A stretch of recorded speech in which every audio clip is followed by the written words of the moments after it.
Assalamualaikum warahmatullahi wabarakatuh. Sebelum ditonton, jangan lupa di subscribe, dan like, dan komen, agar tidak ketinggalan di video berikutnya. Suatu ketika, ada seorang anak kecil kira-kira berumur 9 tahun pergi nyantri ke Hadratus Syekh Kiai Haji Khalil Bangkalan di Madura.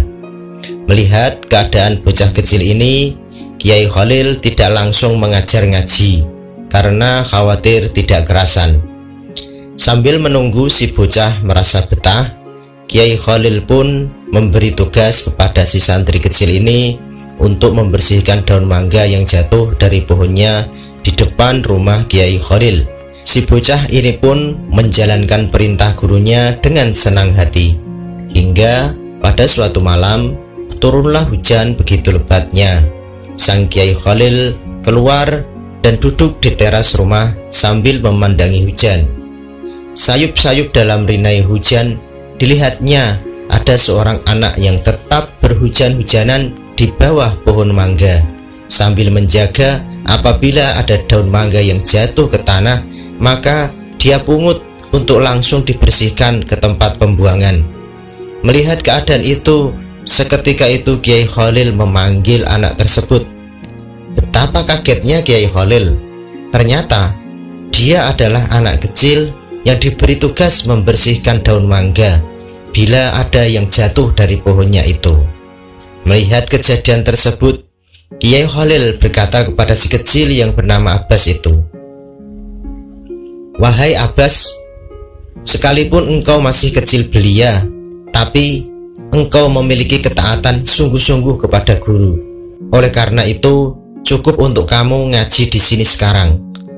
Kiai Khalil bertakbir keras, Allahu Akbar, Allahumma sholli ala Sayyidina Muhammad. Pulang mengajar, ilmunya ditanggung Khalil. Seketika itu pula Kiai Khalil meminta Abbas kecil menengadah ke langit dengan membuka mulut, dan Kiai Khalil pun meludahi mulut Abbas kecil. Lalu Abbas pun disuruh pulang. Maka pulanglah Abbas kecil dengan derai air mata karena tak kuasa meninggalkan guru yang dicintai dengan amanah yang dibanggakannya. Subhanallah. Jadilah Abbas seorang kiai besar berpengaruh di Banyuwangi dengan santri yang sangat luar biasa hingga sekarang. Pesantren beliau Kiai Haji Abbas berada di ujung timur Pulau Jawa.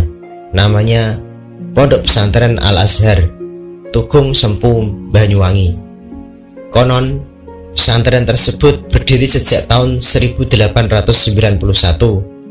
Berkat kealimannya, pesantren tersebut tidak begitu lama menjadi amat masyhur. Ribuan santri datang untuk berguru atau sekedar ngalap barokah. Kemasyhuran tersebut tidak hanya berada di tlatah Jawa, namun tersiar ke pulau seberang Sumatera. Di penghujung dekade 70-an, datanglah seorang santri asal Sumatera. Konon, ia diutus oleh gurunya untuk menimba ilmu kepada Kiai Abbas di Banyuwangi. Berhari-hari, pemuda itu menelusuri jalan. Ia mengambil jalan Pantura, masuk Banyuwangi lewat Alas Baluran. Awalnya, si santri itu menuju ke pesantrennya Kiai Abbas, Cangean Genteng, sekitar 20 km dari pesantren Tugung. Setelah mengetahui kesalahannya, si santri melanjutkan perjalanannya menuju Tugung. Sementara itu, Kiai Abbas yang sudah sepuh itu memanggil seorang santrinya. Beliau memerintahkannya untuk bersiap menyambut tamu dari jauh. Sesampainya di Tugung, santri asal Sumatera itu pun disambut oleh santri yang ditunjuk oleh Kiai Abbas. Lalu diantarkannya ke rumah untuk menemui Kiai Abbas. Dari percakapan awal tersebut diketahui bahwa dulu guru si santri asal Sumatera tersebut adalah teman seperguruan dari Kiai Abbas, entah di pesantren Jampes, Pare, ataukah di Bangkalan. Semenjak pertemuan di rumah Kiai Abbas itu, si santri asal Sumatera tidak lagi tampak batang hidungnya di pesantren. Bahkan sejak awal ia tidak terlihat keluar dari dalam, hingga titi mangsa sudah bergulir sekira setahun. Santri misterius itu pun muncul lagi di pesantren, kini dengan penampilan yang berbeda. Dulu rambutnya pendek, namun saat ini dia datang lagi dengan rambut yang sudah gondrong. Saat kemunculannya itulah ia disuruh pulang ke Sumatera oleh Kiai Abbas. "Pulanglah, ilmumu sudah cukup," tutur Kiai Abbas.